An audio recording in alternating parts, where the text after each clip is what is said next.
Амрын гэрээ үзэгчтэй цагдаагийн байгууллага алба хаагчдын үйл ажиллагаа гэмтрэг зөрчлөөс урьдчилан сэргийлэх чиглэлээр мэдээллийг бэлтгэн хүргэдэг Амрын гэрээ нэвтрүүлгийн ээлжид шинэ дугаар эхлэхэд бэлэн боллоо.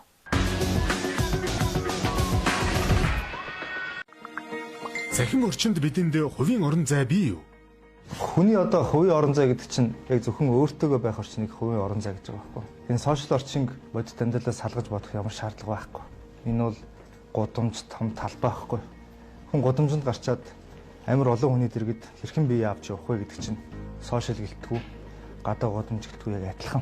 Сошиал орчныг би хувийн орон зай гэж бодохгүй байна. Харин ч эсэргээрээ нийгэмтэйгээ харилцах, нийгэмд хандах маш том талбар болсон болов уу гэж ойлгодог болсон. Сошиалын орчинд бас хит их одоо өөрийнхөө хувийн орон зай, мөн бас гэр бүлийн орон зай харилцаануудыг олон нийтэд бүр ингээ нээлттэйгээр дэлхийг бол зөв зүйтэй гэж бол огт үзээгүй. Хөрхөн бяцхан үрсийнхээ зургийг хийхэд заримийнх нь одоо утсан дээр одоо доог тохуу болцсон, заримийнх нь дээр нь бүр зар сурталчилгааны одоо зураг болцсон явж байхыг хүртэл би харж байсан. Шүүл төртэй байя, тодорхой хэмжээний хим хэмжээтэй байя гэдэг зүйлийг бас нэлийн юм анхаарч ажилласан байгаа. Бид нэр пост бичихтэй маш их анхааралтай авах хэрэгтэй. Хэрвээ би ямар нэгэн зүйлийг зөв буруу эсхийг мэдэхгүйгээр дураараа пост бичиж шеэрлэе гэж бодсон ч дараа нь устгасан ч гэсэн хин нэгэн түүнийг хадгалаад авчихсан байдаг. Маш олон хүн цаашаа түгсэн байдаг. Тийм учраас Facebook орчин бол бидний нэвтрэлтэй бичдэг өдөр тутмын тэмдэглэл биш гэж би ойлгодог. Өнөөдөр монголчууд хүүхдийн хажууд ярихгүй юм байна. Ахмад буурлуудын хажууд хэлэхгүй байна гэж хоорондоо ярьдаг. Тэгвэл өнөөдөр сошиал орчин бүхий л насныхан байна. Тэр ч утгаараа захим орчны зохистой харилцааг ухамсарлаж, маш сайн ойлгож, бодож, болгоомжилж эерэг хандлагыг бий болгох ёстой гэж боддог. Цахим орчинд хувийн мэд харилцах нь таныг эрсдэлд оруулна. Таны үйлдэл, сонголтоос та хинтээ, хаана, ямар мэдээлэл хуваалцаж байхаа байнга бодолцож, нэгтэлж харилцах нь таны аюулгүй байдалд нэн чухал. Цахим орчны зохистой харилцааг зөвхөн та өөрөө удирдана.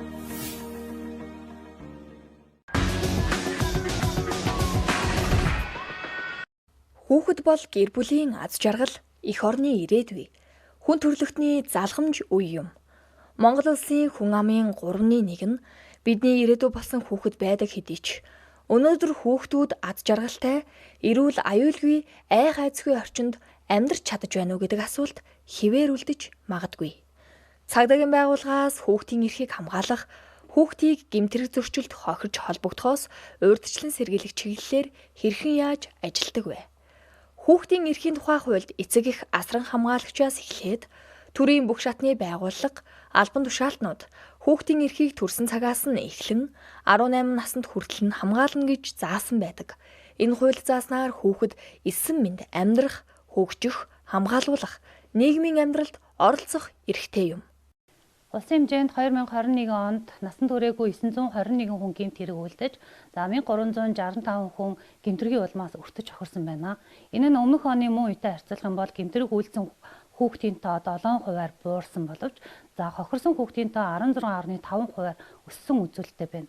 2022 оны эхний 1 сарын байдлаар 45 хүүхэд гэмтэрэгт холбогдож 220 хүүхэд гэмтэргийн улмаас өртөж хохирсон ийм статистик үзүүлэлттэй байна. Цагдаагийн байгууллагаас 2021 онд хүүхэд болон тэдний эцэг асран хамгаалагчдын эрх зүйн мэдлэг мэдээллийг дээшлүүлэх, эрсдэлт нөхцөлд байгаа хүүхдийг илрүүлэх, тэдэнд хариу хамгааллын үйлчилгээ үзүүлэх зорилгоор хүүхэд хамгаалал, хичээл эхэллээ, нуугдмал зэрэг 4 ерөнхий арга хэмжээ, 320 удаагийн хэсэгчсэн арга хэмжээг үр дүнтэй зохион байгуулсан.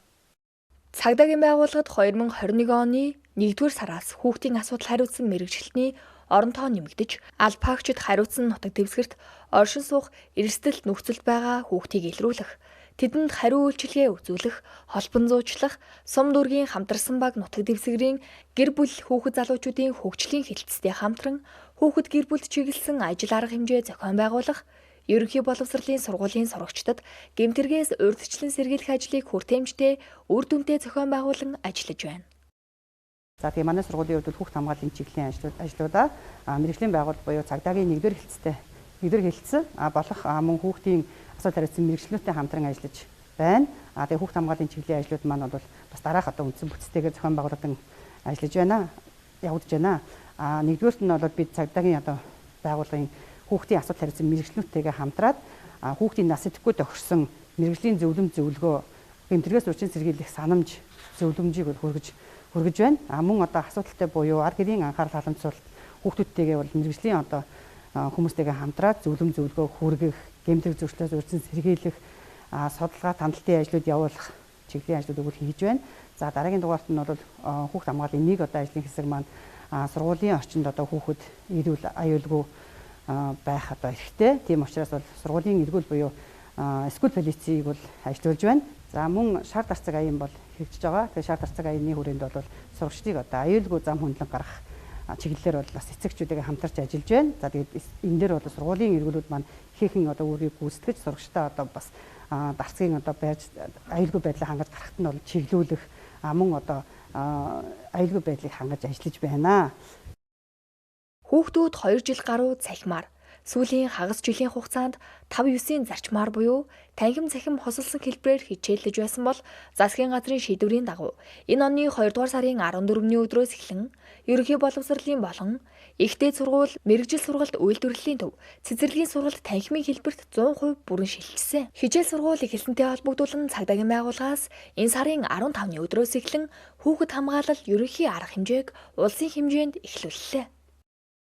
За Сүхбаатар дүүргийн цагдаагийн 1-р хэлтсийн хэмжээнд бол нийт 24 ерөнхий боловсролын сургууль, 24 цэцэрлэг үйл ажиллагаа явуулж байна. За 2022 оны 2 сарын 14-өөс эхлээд нийт цахимаар 100% хичээл орж байгаа холбоотой нөлөөллийн арга хэмжээ ихээр хийж байна. За хүүхэд гэмтэрэг зөрчилд хохирогч холбогдож болохоос урьдчилан сэргийлэх томоохон ажлуудыг зохион байгуулж арга хэмжээ зохион байгуулж байна. Эхний ирээдүйд бол гэрэлтэх ирээдүйг арга хэмжээ зохиож байгаа. За энэ гэмтэрэгдэх ирээдүй арга хэмжээнийхээ хүрээнд болонгууд сургуулийн нийгмийн ажилтнуудын группэд за эцэгхийн нөлөөлөл, за эцэг хүүхдээ хэрхэн хүмүүжүүлэх, хүүхдтэй хараа хяналтыг сайжруулах тодорхой хэмжээний сургалтуудыг гэр бүл хүүхэд залуучдын хөгжлийн хэлтстэй хамтраад зохион байгуулж байгаа юм. За мөн хүүхэд гэмтэрэгчдээс хохирогч холбогдож болохоос урьдчилан сэргийлээд тухайн өдөр ирсэн хүүхэдтэй холбоотой дуудлага мэдээллийг шүүж үзээд за тухайн хамтарсан баг болон хороо харьцсан баг руу албан тотоор холбон зуучлаад хариу үйлчилгээ үзүүлж байгаа юм. Шаардлагатай зохиолт гэх юм бол тухайн хүүхдүүдийг хамгаалах байранд авах мөн тусламж үйлчилгээ болох эмнэлгээр дагуулж авч үзүүлэх тиймэрхүү холбон зуучлах ажлуудыг хийж зохион байгуулж ажиллаж байгаа. Сүхбаатар дүүргийн цагдаагийн газрын хүүхдийн асуудал хариуцсан одоо 3 мэрэгчлэлтэн байдаг. Тэр 3 мэрэгчлэлтэд зөвхөн одоо хичээл эхэлсэнтэй холбоотойгоор биш, ковидын үед ч гэсэн одоо нөгөө онлайн байсан үед ч гэсэн бид нарт маш их нөгөө юм групп үүсгэсэн. Бүх одоо Сүхбаатар дүүргийнхаа нийгмийн ажилтнуудын ийм групп үүсгэсэн учраас тэрнгээрээ нийслэлээс гарч байгаа зөвлөмжтэй одоо хүүхдтэй хэрхэн ажиллах, гэр бүл чиглэсэн энэ маш их зөвлөгөөг одоо өгдөг. Тэрийг одоо бид нар ингэж цаашаа дамжуулж одоо эцэг ихтэй хүргэдэг одоо маш их хамтарч ажилладаг байгаа. Тэгээд бас энэ мэрэгчлэлтэнтэй болсноор бол бас их давуу тал байна уу гэд ажиглагдаад байгаа. Цагдаагийн газрын хүүхдийн асуудлыг хариуцсан мэрэгчлэлтэнгүүд маань одоо энэ намар одоо 5-9 зарчмаар хүүхдүүд хичээлж байхад энэ намар ирээд хамтарч ажиллая гэд саналаа солилцоод одоо манай сургуулийн 1-5 дугаар ангийн 201 хүүхдэд бол одоо гэмт хэрэгс урьдчилан сэргийлэх, өөрийгөө хэрхэн хамгаалах, хүүхдүүд өөрсдийнхөө аюулгүй байдал одоо нөгөө гэр сургууль гэсэн маршрут байгаа шүү дээ. Гэр сургууль гэр гэсэн маршрутыг ойлгуулах тал дээр видео бичлэг, дээрэс нь одоо үе тэнгийн дэрлэлттэй өөрсдийгөө хэрхэн одоо хүндэлж харьцах тийм эерэг хандлагын талаар ингээд маш сайхан сургалтыг ингээд 2 өдрийн туршид зохион байгуулж явуулсан байгаа. Чингэлтэй дүүрэгдэх цагдаагийн газрын 2 дугаар хэлтсийн хариуцсан 10-аас 19 дэх хорооны нутаг дэвсгэрт энэ оны эхний 2 дугаар сарын байдлаар хүүхдийн эрх ашиг зөрчигдсөн 40 дуудлага мэдээлэл бүртгэгдснээс 3 дуудлага мэдээллийг гэмтэрт бүртгэгдэж, өмнөх онтой харьцуулахад хүүхдийн эрх ашиг зөрчигдсөн гомдол мэдээлэл 1592%-аар өссөн. Насанд хүрээгүй хүүхэд холбогдсон гэмтэрэг 6.6%-аар буурсан үзүүлэлттэй байна. Үүнээс хүүхдийн эрх зөрчсөн 30 иргэнийг зөрчлийн тухай хуулийн 6-гийн 20 дугаар зүйлийн 7 дахь хэсэг зааснаар арга хэмжээ тооцсон бөгөөд удаа дараагийн дуудлага өгдөг 15 айл өрхийг хамтарсан багийн хурлаар хэлэлцүүлж гаргасан шийдвэрийн үр дүнг тооцонгож ажиллаж байна. Насан туршийн хүүхдүүд маань ихэвчлэн за эцгийн хараа хяналтцуулаас гэр бүлийн хүчирхийлэлд өртөх, за бусдын эд хөрөнгө хулгайлах, дээрэмдэх гэмт хэрэг болон бэлгийн хүчирхийлэл, за хамгийн гол нь зам тээврийн осол гэмтлээс шалтгаалсан гэмт хэрэгт бол олон тоогоор өртөж охирж байна. Тэгвэл хүүхдүүд ямар гэмт хэрэгт холбогдоод байна вэ гэхээр зэрэг за бусдын эрүүл мэндийн галзшгүй байдлын эсрэг гэмт хэрэг буюу бие биентэйгээ зодтолдох, бусдын биед гэмтэл учруулах, бусдын эд хөрөнгийг хулгайлах, дээрэмдэх гэмт хэрэгт илүү ихээр холбогдож байна. За таны хувьд одоо school police хэдэн удаа хамрагдсан бэ? 2 удаа хамрагдсан. За school police хамрагдсанаар одоо ямар ач холбогдолтой гэж бодож байна? Танай хүүхд хэдгээр ангид суралцдаг вэ? Манай хүүхд 7 дугаар ангид сурдаг, энэ 60 дугаар сургуулийн 7 дугаар ангид сурдаг. School police хамрагдсаар хүүхдүүдийн гэмт хэрэгээс урьдчилан сэргийлж зам тээврийн осол одоо янз бүрийн юунаас ер нь урьдчилан сэргийлэх ач холбогдолтой байна.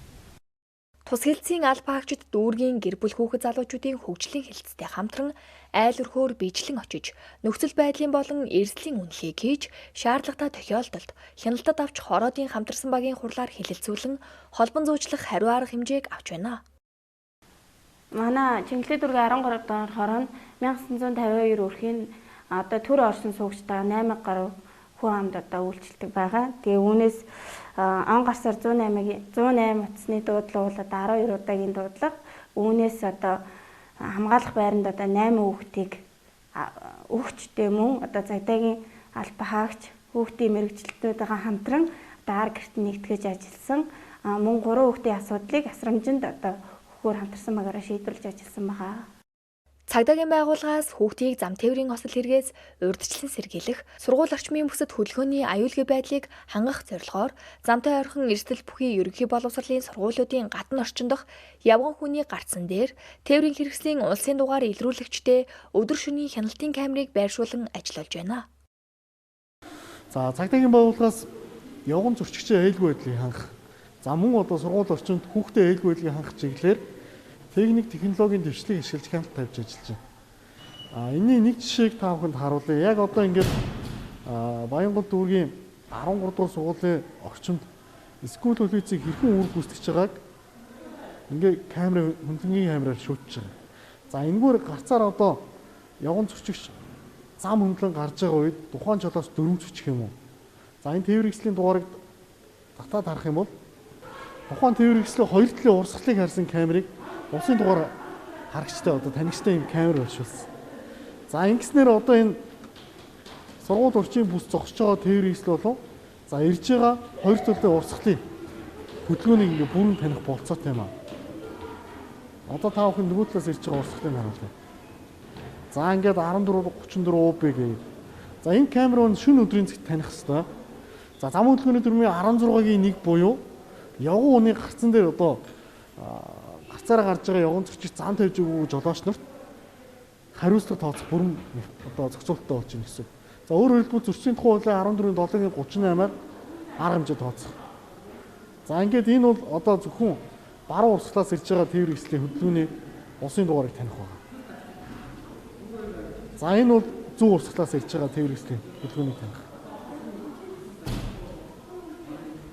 За ингээд ерөнхий пикслийг бол ингээд ерөнхийдөө явган зөрчигчийн хэрхэн гарч байгаа. За school police-ийг хэр ажиллаж байна. Гэрэлтөхөө одоо жолооч зөрчин үү гэдгийг ингээд баримжуулчих. За энэгээр бол хяналтыг тавиад ингээд сургуулаас тухайн одоо дүүргийнхаа замын цагдаагийн газар руу дүүргийн цагдаагийнхаа хэлц рүү мэдээллийг явуулснаар зам хөдөлгөөний 16-гийн 1, за зөрчлийн тухай хуулийн 14-7-гийн 38 дээр арга хэмжээ тооцох бүрэн болцоотой болж байна. Иргэд та бүхэн замын хөдөлгөөний тухай хууль, дүрм журмыг баримтлан зам хөндлөн гарахдаа бага насны хүүхдийн гараас нь хөдлөх, харгалзах хүнгүйгээр замын хөдөлгөөнд оролцуулахгүй байх, явган зорчигчид зориулсан гарц гэрлэн тохиотой хэсгээр зам гарахдаа машины хоёр урсгалыг анхааралтай харах, хүүхэд гэрлэн тохио анивчих төдийд сандран замын голд зогсох магадлалтай тул замын хөдөлгөөний боловсрал олгох нь учирч болзошгүй зам тээврийн осол хэрэгээс урьдчилан сэргийлэх юм а. Хөдөлмөр нийгмийн хамгааллын яам, гэр бүл хүүхэд залуучдын хөгжлийн газар, цагдаагийн ерөнхий газар хамтран хүүхэд гэмт хэрэг зөрчилд өртөж болзошгүй эмзэг цэгүүдэд эргүүлэхийг иргэдийн оролцоог нэмэгдүүлэх зорилгоор ахмад насны хөдөлмөр эрхлэлтийг дэмжин 2019 оноос эхлэн хүүхэд хамгаалагч төслийг хэрэгжүүлж байна. За мөн ерөнхий боловсролын сургуулиудад 2017 оноос эхлэн хууль зүйн дотоод хэргийн сайд, боловсрол соёл шинжилгээ ухаан, спортын сайдын хамтарсан тушаалаар өсвөрийн сэргийлэгч бүлэгмүүдийг бол тус ажиллаж байгаа. Энэ нь бол хүүхдийг гэмтрээс урьдчилан сэргийлэхэд иргэд болон хүүхдүүдийн оролцоог маш ихээр дэмжиж байгаа сайн ажил арга хэмжээ болж байна. Энэ оны 2 сарын 15-наас 3 сарын 14-ний хооронд эрсдэлт нөхцөлд байгаа хүүхдийг илрүүлэх, тэдэнд хариу хамгааллын үйлчилгээ үзүүлэх, эдгээр эрсдэлт нөхцөлд байгаа хүүхэд болон тэдний эцэг их асран хамгаалагч, хүүхдийн эсрэг хүчирхийлэл үүдэж байгаа хүнийг нэг бүрчилсэн хяналтанд авах зорилгоор улсын хэмжээнд хүүхд хамгаалал ерөнхий арга хэмжээг зохион байгуулан ажиллаж байна.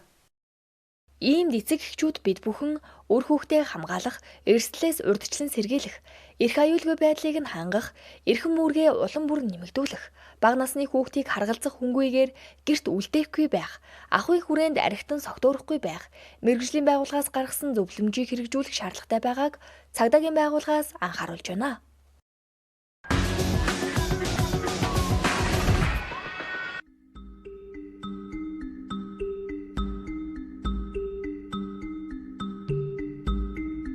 Нөх юу зэд вэ? Тулаад чинь аваа. За бац. Цахим орчин миний охинд ямар эрсдэл учруулж болох вүлээ? Би ингээд parental control тохиргоог хийсэн билүү?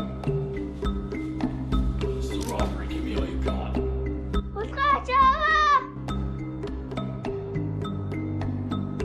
Яасан юу? Оо чи ийм мохоо мэдж болохгүй. Мохоо мүлдээд хөрөнд байдаг заа юу?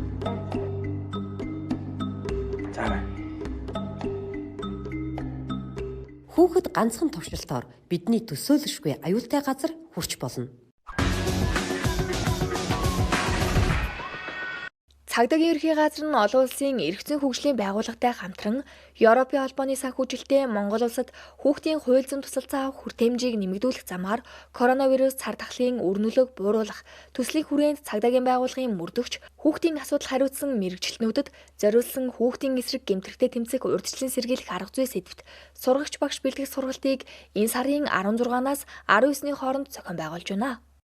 Hi, my name is Stephen Kent. I'm the country manager. Энэ олон улсын хөгжлийн эрх зүйн байгууллагын Монголд суурин төлөөлөгч ажилладаг байгаа. Энэ заадгаа бас өнөөдрийг завшааныг ашиглаад бас одоо бидний хувьд эрх сургалтын зохион байгуулалт дэмжлэг үзүүлж байгаа Европын холбооны төлөөллийн газар талхлаа илэрхийлээ. За мөн төвчлэн олон улсын хөгжлийн эрх зүйн байгууллага маань цагдаагийн ерөнхий газартай чиглэлээр нэгт хамтран ажиллаж ирж байгаа. Тэгээд цагдаагийн ерөнхий газрын нэгт хамтран ажиллаж байгаа үр дүнд болохоор бид нар бас энэ хүүхдийн эрхийг хангах чиглэлээр сургалтын материалыг боловсруулад за тэгээ бас эрхөө сурагч багш бэлтгэх сургалтаа хамтран зохион байгуулж байна. Европын холбоо аялал олон улсын эрх зүйн хөгжлийн байгууллагуудтай хамтраад хүүхдийн асуудал хариуцсан мэрэгжилтэн болон хүүхдээс үлдсэн гэмт хэрэг, хүүхэд тохирсон гэмт хэргийг дагнан шалгах мөрдөгч нар зориулсан гарын авлагыг гаргаж ирсэн. За энэ гарын авлага бол өнөөдөр үйл ажиллагаа явуулж ажил эрхэлж байгаа манай хүүхдийн мэрэгжилтийн хүүхдтэй холбоотой ажил хийдэг бүх алба паагчдын өдөр тутмын гарын авлага болох юм. За өнөөдрийн энэ сургалтанд бол 60 алба паагч хамрагдаж байна. Эдгээр 60 алба паагч бол цаашдаа яг энэ чиглэлээр ажилладаг бусад алба паагч нартай мэдээллийг өгөх, сургах, үлгэр дуурайл үзүүлэх юм сурагч агш болох ийм зорилттой энэ сургалтаа явуулж байна. Сургалтаар Төв аймаг болон нийслэлийн 8 дүргийн цагдаагийн хилцээний мөрдөн байцаах тасгийн болон хүүхдийн асуудал хариуцсан 60 гаруй алба паагчид хүүхдийн эрх, хүүхэд хамгааллын хариу үйлчилгээ, шинэ үеийн охид хүүгүүдийн сэтгэл зүйн онцлог, хэв маяг, гендерийн тэгш байдлыг хангах, хүүхдийн эсрэг гэмт хэрэг зөрчлийг мөрдөн шалгах арга зүй, эрүүгийн хэрэг хянан шийдвэрлэх, зөрчил шалган шийдвэрлэх явцад хүүхдийн эрхийг ханган хамгаалах, гэмт хэрэг зөрчлөөс урьдчилан сэргийлэх чиглэлээр ур чадвараа дэвшлүүлж байна. Хүүхдийн ажиллах хүмүүс бол өөрийн үндсэн чиг үүргийн ажлыг хийх явцад хүүхдийн эрхийг, хүүхдийн эрх ашгийг хохироохгүй байхын тулд юу мэдвэл зохих ёстой юм бэ гэдэг л одоо хамгийн чухал асуудал. Энийн гол суурь асуудал нь бол олон улсын Грек конвенцэд заасан хүүхдийн эрх ашгийг хамгаалахтай холбоотой энэ баримт бичгүүдийг бас практикт хэрэглэх, манай хууль эрх зүйн үйл ажиллагаанд хэрэглэхэд их одоо документтэй болох хэрэгтэй юм шүү гэдгийг бас энэ гарын авлагад онцлсон нэг онцлог зүйл байгаа. Тус сургалтыг төслийн хүрээнд бүтээсэн хүүхдийн эсрэг гэмт хэрэгтэй тэмцэх, урьдчилан сэргийлэх арга зүй сургагч багш бэлтгэх гарын авлагад суйрлан явуулж байгаа бөгөөд хүүхдийн эрх хамгааллын чиглэлээр олон жил ажилласан туршлагатай профессор хууль эрх зүйн багш нар удирдан чиглүүлж онол практикийн мэдлэг олгож байгаа юм а.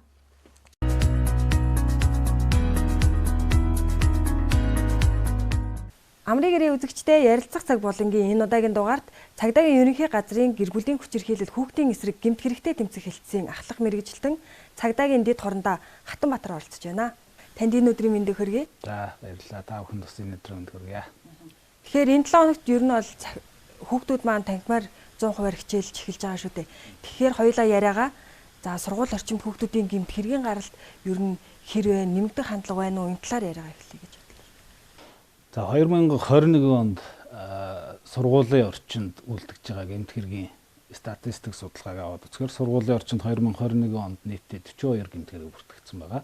За үүнээс ерөнхий боловсролын сургууль орчинд бол 26 гэмт хэрэг, зөрчил 47 бүртгэгдсэн. За яг энэ дээр бол ихтэй сургууль, коллеж, тийм ээ, ерөнхий боловсролын сургууль гэх бүгд орж байгаа. Яг үндээсээ ерөнхий боловсролын сургуулийн орчинд бол нийтдээ 42 зөрчил бүртгэгдсэн гэсэн ийм статистик мэдээ байна. За энэ 2022 оны эхний 1 сарын байдлаар нийтдээ 14 гэмт хэрэг бүртгэгдсэн. За 8 зөрчил бүртгэгдсэн байна. За яг үүнээсээ ерөнхий боловсролын сургуулийн орчинд бол 8 гэмт хэрэг, 6 зөрчил бүртгэгдсэн гэсэн ийм статистик мэдээ байгаа. Тэгэхээр ер нь цагдаагийн байгууллагаас ерөнхий боловсролын сургууль болон одоо хүүхэд хөгжлийн төвөдөө ер нь хэрхэн хамтарч ажилладаг, за мөн хүүхдийг гэмт хэрэг зөрчлөөс урьдчилан сэргийлэх талаар ямар ажил арга хэмжээ авч ажилладаг. За хичээл танхимаар орж эхэлсэнтэй холбоотойгоор сургуулийн орчинд үлдэж байгаа гэмт хэрэгээс урьдчилан сэргийлэх, за хүүхдийг гэмт хэрэг зөрчилд урьдчилж холбогдохоос урьдчилан сэргийлэх чиглэлээр цагдаагийн байгууллагууд за хүүхд хамгаал ерөнхий чиглэлийн дагуу өөрсдийнхөө нутаг дэвсгэрээ онцлог тохируулаад тодорхой арга хэмжээнүүдийг зохион байгуулж байна. За жишээлхэд одоо аймаг дүүргийнхаа прокурорын газартай хамтраад багш ажилчдад эрх зүйн мэдлэг олгох, тийм ээ, тэднийг чадваржуулах чиглэлээр 7 хоног болгоны нэг өдрийг сонгоод хууль эрх зүйн ийм сургалт явуулж байгаа. За мөн бага анги, дунд анги, ахлах ангийн сурагчдын өөрсдийнх нь онцлог тохируулаад бас эрх зүйн мэдлэг олгох, за санамж сэрэмжлүүлэх хөх зорилгоор бас тодорхой сэдвүүдээр мөн хичээл сургалтууд явуулж байна. За мөн сургуулийн орчинд одоо хүүхдэд аюул учруулж болзошгүй бас гадны ийм хүчин зүйлсийг бууруулах чиглэлээр сургуулийн орчинд одоо жишээлбэл дулааны таг нийлхийн онгорхоогоос хүүхдүүд бас унж бэрдэг ч юм. Иймэрхүү бас болзошгүй гэмт хэрэг зөрчлөөс урьдчилан сэргийлэх чиглэлээр бусад мэрэгжлийн байгууллагуудтай хамтраад үйлчлэг шалгалтуудыг хийх зэрэгээр бол тодорхой төрлийн арга хэмжээнүүдийг авч хэрэгжүүлж байна. За цагдаагийн байгууллагаас скул полицийн эцэг эхчүүд, за мөн өсвөрийн сэргийлэгч бүлгүүдийг одоо мэрэгжил арга зүйн зөвлөгөө өгч ажилладаг гэсэн талаар мэдээлэл өгвөл. За скул полиц арга хэмжээ байна. Өглөө хичээл орохоос эхлээд хичээл тарах хүртэл эцэг эхчүүд тухайн сургуулийн орчны гарц, тийм ээ.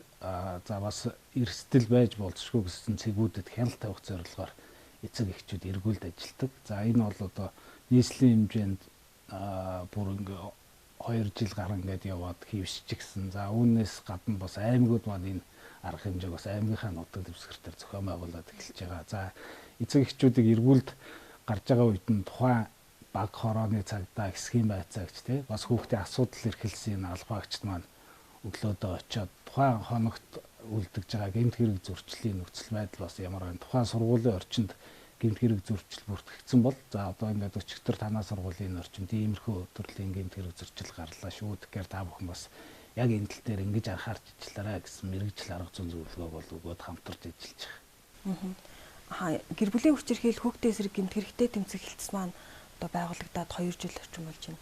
21 аймаг 9 дүүрэгт ер нь хичнээн албагаач мэрэгжилтнүүд үүрэг гүйцэтгэн ажиллаж байгаа вэ? Энэ талаар бас мэдээлэл. За сая ерөнхий газрын даргын тушаалаар одоо энэ яг хүүхдийн асуудал хариуцсан ахлах мэрэгжилтнүүдийг бол шинээр томилсон байгаа. Засгийн газрын тогтоолоор 8000 хүүхд тутамд 1 хүүхдийн асуудал хариуцсан байцаагч байна гэсэн тогтоол байдаг. За энэ тогтоолын ус хэрэгжилтийг хангах зорилгоор яг энэ тогтоол заасан хэмжээнд тохируулаад албагчдыг томилсон. За одоогоор яг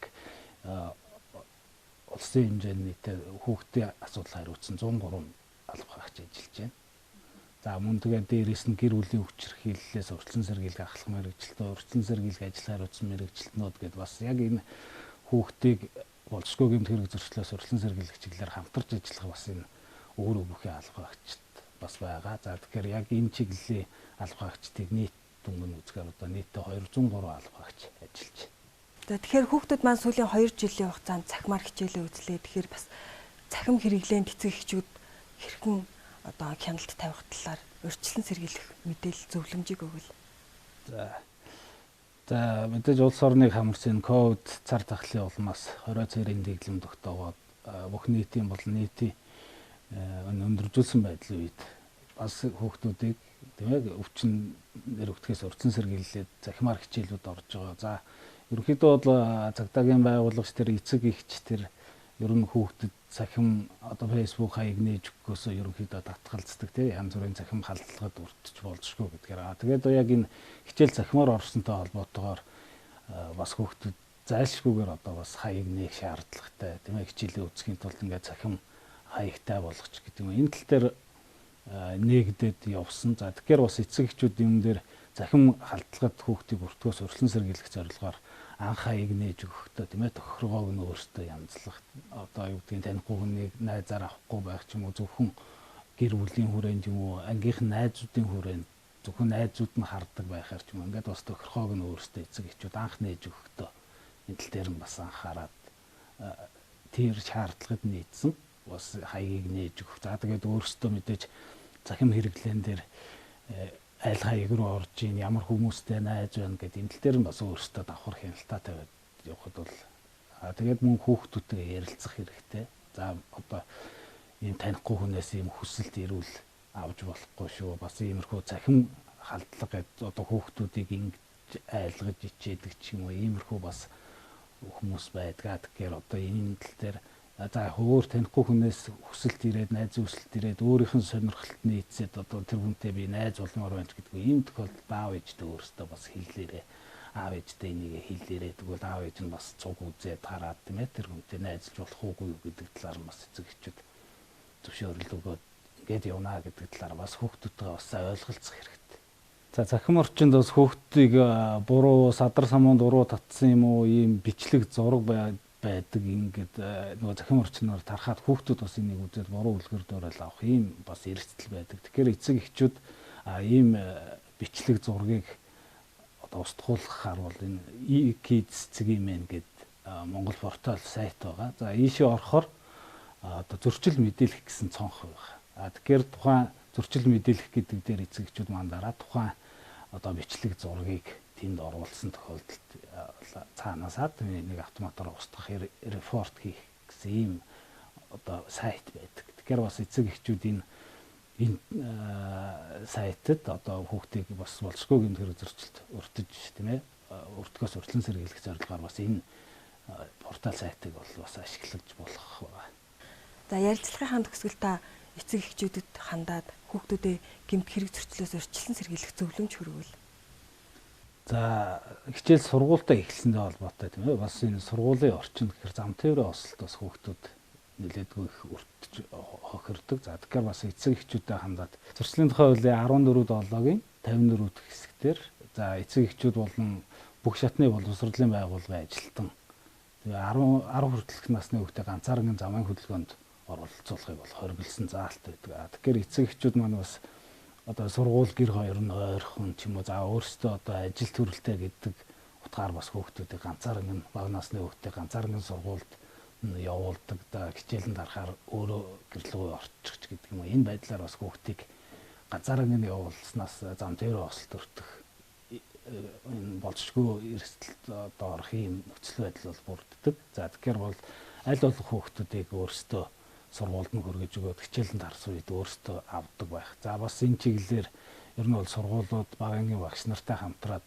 гараас гардгийн хөтөлбөрийг хэрэгжүүлээ явдаг. Гэхдээ бас хэдийгээр энэ хөтөлбөр яваад хүүхдүүдээ гараас гарт өгж байгаа боловч бас мэрсэр тийм ээ эцэг эхчүүдийн бас болгоомжгүй байдлаас бол хүүхд ганцаараа явж байгаа зам тээврийн ослт өртөх иймэрхүү зөрчил бас бүртгэгдэг учраас энэ тал дээр эцэг эхчүүд маань маш сайн анхаарч ажиллаарай гэж цагдаагийн байгууллагаас сэрэмжлүүлж байна.